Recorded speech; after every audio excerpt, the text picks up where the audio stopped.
Samantala, muling babalik sa Leyte ang tagapamahalang pangkalahatan ng Iglesia ni Cristo, ang kapatid na Eduardo V. Manalo, para pangunahan ang pagkapasinaya sa mga proyektong inilunsad upang tulungang bumangon ang mga naging biktima ng Super Typhoon Yolanda.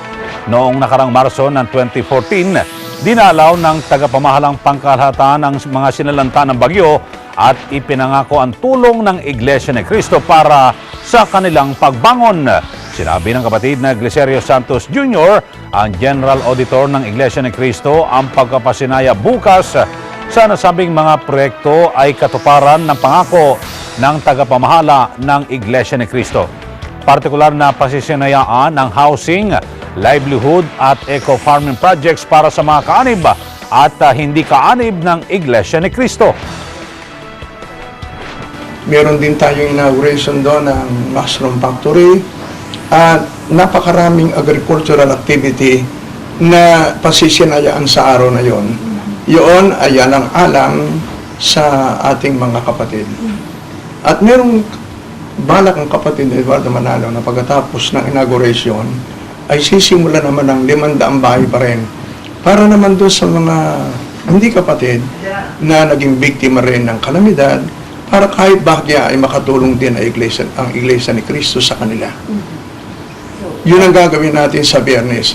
Katuparan ng ipinangako ng kapatid Eduardo Manalo at katuparan na ang Iglesia ni Cristo ay handang tumulong sa mga kapatid at hindi kapatid na naging biktima ng kalamidad. 500 housing units ang naitayo na para sa mga kaanib ng Iglesia ni Cristo na pininsala ng Super Typhoon Yolanda. Karagdagang 500 units pa rin ng pabahay ang kasalukuyang itinatayo para naman sa mga hindi kaanib at bahagi na rin ng tulong ng Iglesia ni Cristo sa rehabilitation efforts ng pamahalaan. Bukod sa pangmatagalang tulong sa pabahay at kabuhayan, ay nakapaglunsad na rin ng serye ng ayuda ang Iglesia ni Cristo sa agarang pangailangan ng mga biktima ng kalamidad sa pamamagitan ng lingap sa mamamayan.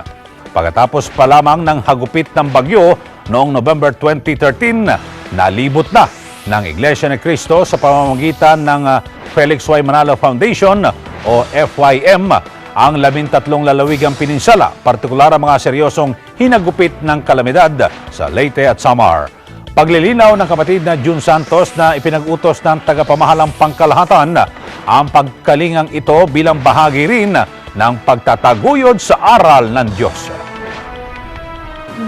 Ang dahilan, gaya nga ng ating nasabi, ito'y ginagawa ng Iglesia ni Cristo sapagkat yun ang nakasulat sa Biblia. Sa Biblia kasi, ang dalawang napakahalagang bagay na dapat gawin ng tao ay una, ibigin niya ang Diyos. Ikalawa, ay iibigin mo ang iyong kapwa-tao. Sa dalawang utos na yan, nabubuo ang buong kautusan.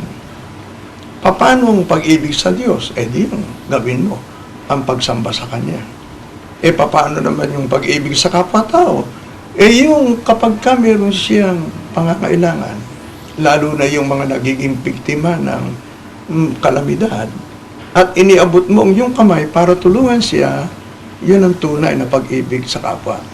Diyan nakasalalay ang prinsipyo ng Iglesia ni Cristo, kaya walang tigil ang Iglesia ni Cristo sa pasan ng aming tagapamahala na lingapin ang sinuman kapag kasi nagiging biktima ng kalamidad sa buhay na ito, para maipakita namin yung tunay na pag-ibig sa kapwa-tao. Build Back Better ang pangako ng gobyerno para sa mga biktima ng Super Typhoon Yolanda.